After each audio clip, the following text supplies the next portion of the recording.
자, 우리 말씀 한번 보도록 하겠습니다. 오늘 말씀 사무엘상 2장 30절 보도록 할게요. 그러므로 이스라엘의 하나님 나 여호와가 말하노라. 내가 전에 내 집과 내 조상의 집이 내 앞에 영원히 행하리라 하였으나 이제 나 여호와가 말하노니 결단코 그렇게 하지 아니하리라. 나를 존중히 여기는 자를 내가 존중히 여기고 나를 멸시하는 자를 내가 경멸하리라. 아멘. 자, 인사 한번 나누겠습니다. 반갑습니다. 자, 우리 말씀 주제 한번 읽어볼까요? 시작. 하나님을 존중한 사무엘. 하나님을 존중했대요, 여러분. 여러분, 옛날에 몇 년 전에 이런 광고가 있었어요. 읽어볼까요? 알바를 리스펙트. 누구지? 쌈디 알지, 얘들아? 알바 리스펙트 하면서 막 얘기를 하는데 이 광고는 어떤 광고일까요, 얘들아?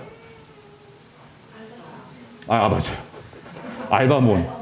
알바몬. 자, 왜 이런 광고가 나왔냐면, 알바몬 광고인데, 알바를 리스펙트 하라. 이 무슨 의미가 있는 걸까요, 얘들아? 대부분 알바를 하는 사람들이 경험하는 것 중에 하나가 뭐냐면, 10명 중에 9명은 고객들한테 상처를 많이 받는데요, 여러분. 알바 해본 친구 있어요, 여러분, 여기서? 우리 중등 친구들, 초등 친구들 아직 안 했고, 알바 했죠, 우리 다. 그쵸? 목사님도 많이 했어요. 많이 했는데, 목사님이 기억에 남는 게, 목사님 부를 때, 어이! 이러는 거, 어이! 야! 이러죠. 그지? 그래서 속으로, 어이없네. 어릴 때? 내 이름은 강어이가 아닌데, 어이! 야! 나도 속으로, 왜 이러려다가 그냥 맞춰봤어. 어린 마음에. 목사님 하나님을 믿으니까 그러면 안 되니까. 근데 마음에 상처가 있어. 왜 이렇게 상처가 생기는 걸까? 왜 그런 걸까? 우리에겐 뭐가 있어요? 무엇이 존재해요? 인격이 존재하기 때문이에요. 사람과 사람이 만나면 서로가 존중을 해야 하는 이유가 뭐냐면 인격과 인격이 만나기 때문이에요. 자, 존중이란 거 대체 뭔데? 볼까? 높이여 존해 매우 중요하게 대함의 중이야. 그러니까 뭐예요? 상대방을 높이여 중요하게 대한다는 거예요. 그렇죠? 왜 이렇게 존중을 요구할 수 있어요, 우리는? 사람이기 때문이에요. 걔가 갑자기 나타나가지고 내 인격을 존중해 주길 바래 라고 할 수 있어요? 없어요. 왜요? 걔는 인격이 없거든. 여러분, 하나님이 우리에게 주신 가장 귀한 하나님의 형상대로 지음 받게 하셨는데 그것 중에 그 의미 중에 가장 중요한 것이 우리에게 심어주신 것이 바로 인격이에요, 인격. 하나님이 우리를 인격적으로 대해주셨어. 여러분, 사람과 사람이 하나님 형상대로 만났을 때 인격과 인격의 만남이잖아. 그 안에 존중이 없다는 것은 무엇을 의미하냐면 하나님의 존중을 경험해보지 않았다라고 하는 거예요. 하나님은 우리를 지으실 때 인격을 심어주셨어요. 그리고 굉장히 우리를 존중해 주셨다라고 하는 거예요. 아니, 그 크신 하나님이 아무것도 아닌 우리 인간을 만드시면서 우리에게 인격을 심어주셨다고, 우리를 높여, 우리를 하나님의 자녀로 삼아주셨다고, 우리를 높여주셨다고, 우리를 존중해 주셨다고. 이거는 진짜 이 간극보다 더 커. 걔가 내 인격을 존중해 줘요 라고 하는 것보다 더 큰 거야. 하나님의 입장에서 봤을 때 하나님과 우리가 섞일 수 있는 존재라고 생각해요, 여러분? 그렇지 않아요. 근데 하나님이 우리를 존중해 주셨어. 인격을 대해 주셨어. 그럼 반대로 우리는 하나님을 얼마나 많이 존중을 하고 있나요? 존중의 첫 번째 단계가 뭔지 알아요, 여러분? 듣는 거예요, 듣는 거. 그렇죠? 상대방의 이야기를 할 때 상대방의 생각을 듣고 읽는 거예요, 여러분. 그 말을 하는 의도와 의미까지 파악한다면 더 좋은 존중이 되겠죠, 그렇죠? 하나님이 우리가 하나님을 대할 때 하나님을 존중하지 않았다면 이 시간 이 말씀을 통해서 다시 한번 하나님에 대한 존중을 가슴 깊이 새길 수 있는 시간이 되었으면 좋겠어요. 존중을 잃어버린 시대, 무슨 시대였을까, 얘들아? 사사시대예요, 사사시대. 읽어볼게요. 시작! 하나님을 존중하여 섬겨요. 자, 이 시대는요, 사사시대예요. 그 누구도 하나님의 말씀을 듣거나 하나님의 말씀에 하고자 하는 시도를 하지 않는 시대. 그 누구도 깨어있지 않는 시대. 말씀의 어두운 시대. 하나님을 존중하지 않는 그 시대에 하나님께서는 그 시대를 보시면서 얼마나 가슴이 아프셨을까. 하나님이 하나님 뜻대로 행하실 수 있어요. 그런데 하나님은 누구를 찾으시냐면 그 아무도 하나님을 존중하지 않는 시대에 하나님을 존중하는 한 사람을 찾으세요. 그 한 사람의 가정이 바로 엘가나의 가정이었어요. 엘가나의 가정은 아내가 2명이 있었어요. 한 명은 한나였고 한 명은 분인나예요. 한나와 분인나. 그런데 여러분 보세요. 분인나는 둘째 부인이에요. 분인나는요, 무엇이 많아요? 누가 많아요? 자녀들이 굉장히 많아요. 그런데 한나는 슬퍼하고 있어요. 왜 슬퍼하고 있을까? 자녀가 없어요. 그 당시에 자녀가 없다는 건 뭐냐면 저주라고 생각했어. 하나님에게서 끊어진 자, 하나님에게 저주를 받은 자, 하나님과 관계가 없는 자, 하나님께 버림받은 자야 라고 하면서 손가락질 받던 시대였어. 한나는 그 안에서 얼마나 괴로워하고 슬퍼하고 고통스러워했을까. 그러한 가운데 하나님께 기도를 합니다. 하나님, 저에게 아들을 주세요.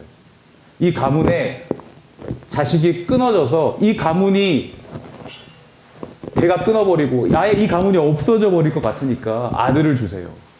여러분, 단순히 아들을 달라고 하는 욕심으로 하나님 앞에 기도를 한 것으로 볼 수가 있어요. 근데 그렇지 않았어요. 정말 한나가 그 마음 가운데 괴로워했던 건 뭐냐면 내가 아들이 있었으면 좋겠어요 라고 하면서 하나님 앞에 나아가서 개인적인 기도와 개인적인 문제를 하나님 앞에 아뢰고 있는데 그 마음 가운데 어떤 생각이 드냐면 하나님, 정말 저는 하나님께 버림받은 사람이 맞나요? 저 사람들의 손가락질, 저들의 비방처럼 저는 정말 하나님에게서 끊어진 사람이 맞나요? 그렇지 않잖아요. 하나님 저를 구원해 주세요 라고 하는 기도까지 나아가는 거예요. 그러자 하나님께서 어떻게 응답하셨을까, 얘들아? 하나님께서 어떻게 응답하셨을까? 아들을 주시기로 했을까, 안 했을까? 했다. 아들 주시기로 했다. 안 했다. 몰라? 하나님, 제가 서원하겠습니다. 아들을 주시면 제가 이 아들을 하나님의 사람으로 바치겠습니다. 제사장으로 바치겠습니다. 지도자로 바치겠습니다. 선지자로 바치겠습니다. 제 아들로 키우는 것이 아니라 하나님의 아들로 제가 키우겠습니다. 이렇게 얘기를 하는 거예요, 여러분. 여러분, 얼마나 아들을 갖고 싶었으면, 그치? 다시 돌려드린대요, 여러분. 엄마의 마음으로서 이게 가능한 걸까, 얘들아? 아이를 어느 정도 키우고 다시 하나님 앞에 드린대요. 이게 말이 되는 거예요, 여러분? 그만큼 아들을 갖고 싶은 욕심 때문이었을까? 아니에요. 기도하는 가운데 하나님, 저 정말 하나님 앞에 끊어진 자입니까? 라고 이야기하니까 하나님께서 그런 마음을 주시는 거예요. 한나야, 성경에 나와 있지 않지만 목사님 생각엔 그래. 한나야, 너는 왜 이렇게 우니? 하나님 아시잖아요. 하나님이 저에게 아들을 주시지 않아서 사람들이 저에게 비방하고 손가락질하고 있어요. 진짜 저 하나님 앞에 끊어진 자 맞아요? 한나야, 네가 아들이 없으니까 얼마나 힘들고 괴롭니? 내 마음도 그래. 지금 이 시대가, 지금 이 사사시대가 어느 누구도 한 사람도 내 말을 귀 기울여 듣는 자가 없구나. 마치 영적으로 새로운 생명이 나지 않는 것과 같은 그렇게 죽어있는 이 시대, 영적인 아비인 나 하나님 여호와가 이 시대를 볼 때에 그 누구도 나의 자녀라고 볼 수 없을 만큼 어둡고 아둔한 시대구나. 그 마음을 읽게 된 거예요, 한나가. 단순히 처음에는 나 좀 구해주세요, 나 좀 살려주세요 라고 하는 내 문제를 가지고 하나님 앞에 나아갔는데 하나님께서 하나님의 그 크신 뜻을 보여주시는 거예요. 그 앞에 내 이 작은 문제는 아무것도 아닌 거예요. 하나님의 그 크신 뜻과 계획이 나를 덮어주시니까 내 이 작은 이 고민이 아무것도 아니었네. 그러면서 하나님과 마음이 이어지는 거예요. 기도는 그런 거예요, 여러분. 기도는 그런 거예요. 정말 하나님의 자녀는 하나님의 뜻을 아는 자녀예요. 하나님의 의중을 파악하고 헤아리는 자녀예요. 그 아무도 하나님을 존중해주지 않는 시대에 그 한나의 기도가 하나님의 뜻을 덮으니까 하나님과 뜻이 통하니까 어떻게 돼요? 서로가 존중해주는 사이가 되는 거예요.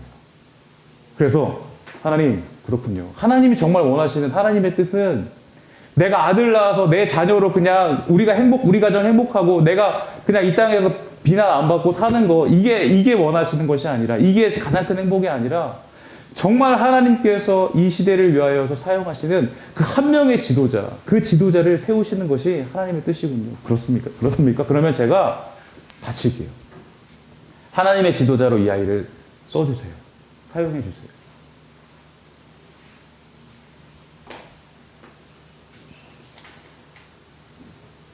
그래서 한나는요, 몇 살 때까지 이 사무엘을 키웠는 줄 알아요, 얘들아? 3살 때까지 사무엘을 키워요. 3살 있어요? 3살 없죠? 주하이보다 세라보다 더 어려요. 3살까지 젖을 뗄 때까지, 그때까지 키우고 누구에게 데려다 줘요? 제사장 엘리에게 데려다 줘요.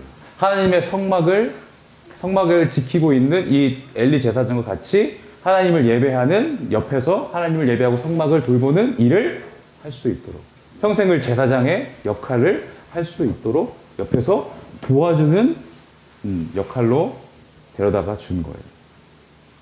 여러분, 중요합니다. 하나님의 뜻을 먼저 우리가 헤아려 드려야 돼요. 하나님을 존중하는 것은 뭐냐면 하나님의 말씀을 듣는 거예요, 여러분.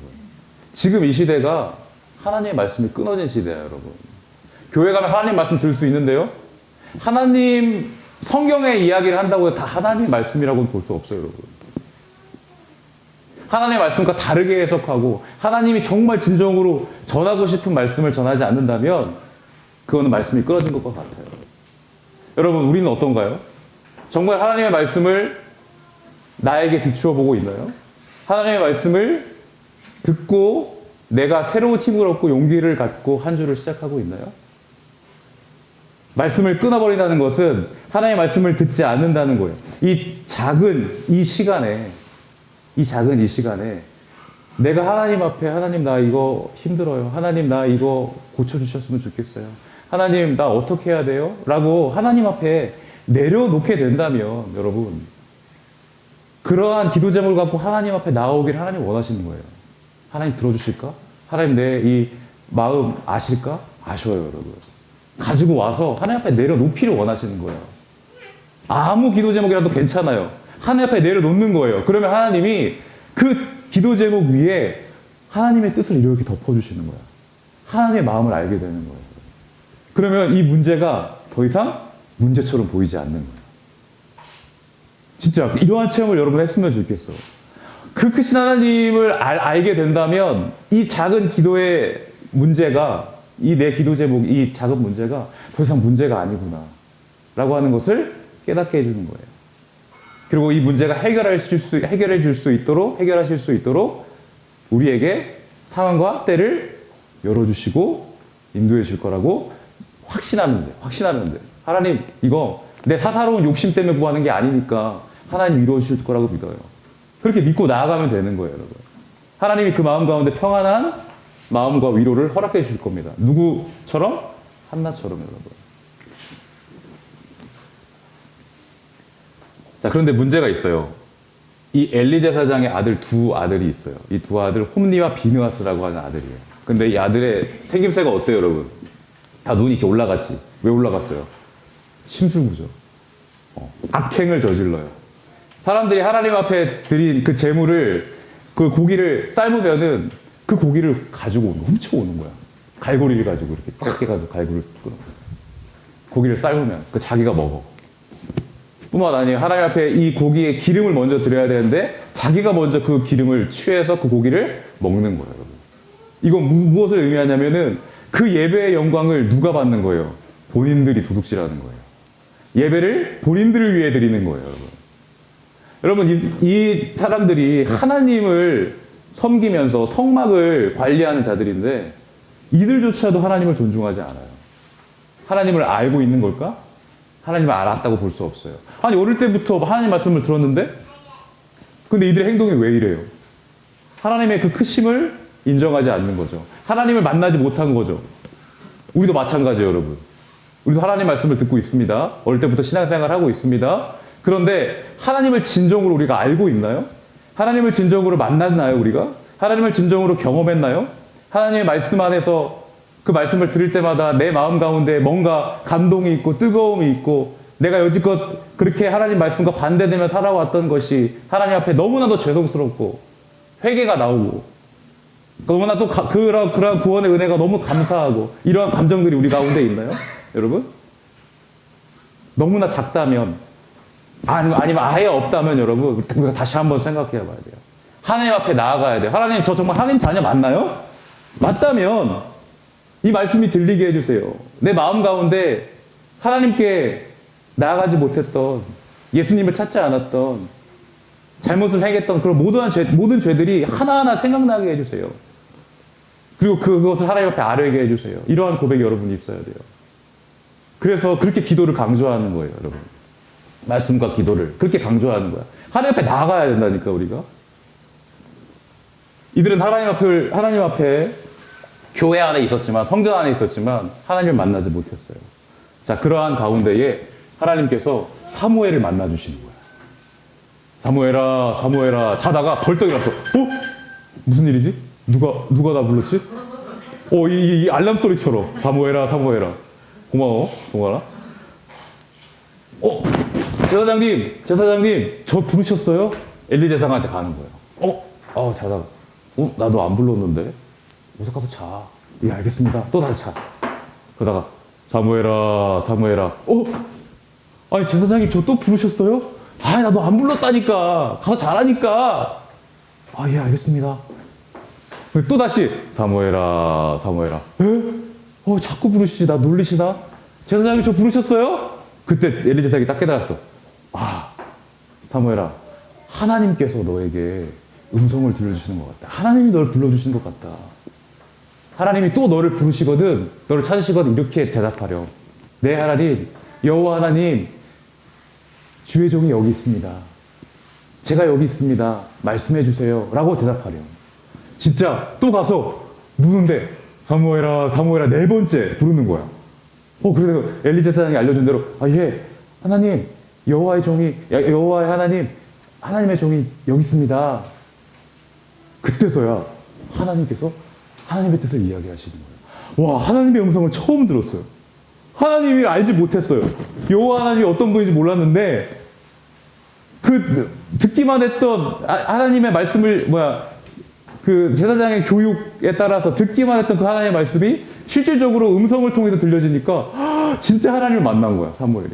그러면서 무슨 메시지를 전하시냐면 엘리 제사장의 가문을 내가 심판할 거야. 저주할 거야. 저들이 나를 높이고 나를 드러내고 내 말을 전해야 하는데 저들이 사사로운 욕심 때문에 악행을 저지르고 있고 이 시대에 이 어두움을 나몰라 하고 있구나. 내가 이 가문을 심판할 거야. 그 이야기를 네가 전하렴. 그 이야기를 엘리 제사장한테 전했어요. 재밌지 않아요, 여러분? 처음 하나님의 말씀을 전하는 그 첫 말이 뭔 줄 알아요? 저주예요. 심판이에요. 엘리 제사장은 그 이야기를 듣고 그 말씀을 받아들여요. 그리고 나서 누가 나중에 제사장으로 세움받는지 알아요? 사무엘이 세움을 받게 돼요. 여러분. 하나님의 말씀을 전하는 지도자가 되는 거예요. 여러분, 나이가 중요한 게 아니에요. 나이가 중요한 게 아니에요. 이 시대가 최고야. 이 시대는 너무나도 평안해라고 이야기하는 달콤한 말을 전하는 거짓 선지자들이 너무나도 많아요. 그 말에 휘두르면 안 돼요, 여러분. 이 시대는 깨어 있어야 돼요, 여러분. 우리 먼저 깨어 있어야 돼요. 이 시대를 통해서 하나님이 반드시 심판하실 것이고 반드시 하나님의 백성들을 더욱더 거룩하게 세우실 거예요. 그런데 하나님의 백성들을 나중에 믿음이 좋아질 때 우리가 어른이 됐을 때 찾는 게 아니야. 가장 어릴 때, 여러분 나이 때, 사무엘과 같은 나이 때 찾으시는 거예요. 나이랑 상관이 없어요. 환경과 조건과는 상관이 없어요. 근데 중요한 건 뭔지 알아요? 평소에 그 말씀을 들으려고 하는 마음의 준비가 되어 있었기 때문에 들은 거예요, 여러분. 앞에 보세요, 여러분. 하나님 우리를 찾아오세요. 말씀을 하세요. 그런데 내가 평소에 하나님 말씀을 듣기도 싫어하고 하나님과 난 상관이 없는 사람이야 라고 마음은 다른 데 가 있고 평상시에 하나님을 만나고자 하는 마음의 준비와 훈련이 되어 있지 않으면 이 음성을 못 듣는 거예요, 여러분. 나이와 상관이 없어요. 지금 저 어린 친구들 하나님 말씀을 들을 때 저 친구들을 통해서 우리를 부끄럽게 할 수 있어, 여러분. 저 친구들의 작은 입술을 통해서 내가 그간 하나님을 찾지 않고 잘못 살아왔던 부분을 이야기해 줄 수 있는 거야. 깨어나게 하실 수 있는 거예요. 그 어느 누구라도 여러분 그 기회와 그 사인을 여러분 저버리면 안 돼요. 그 작은 입술을 통해서 하나님은 사무엘을 백성의 지도자로 세우십니다. 말씀을 마치도록 할게요, 여러분. 요거 다시 한번 읽고 마치겠습니다. 시작. 나를 존중히 여기는 자를 내가 존중히 여기고 나를 멸시하는 자를 내가 경멸하리라. 아멘. 기도하겠습니다.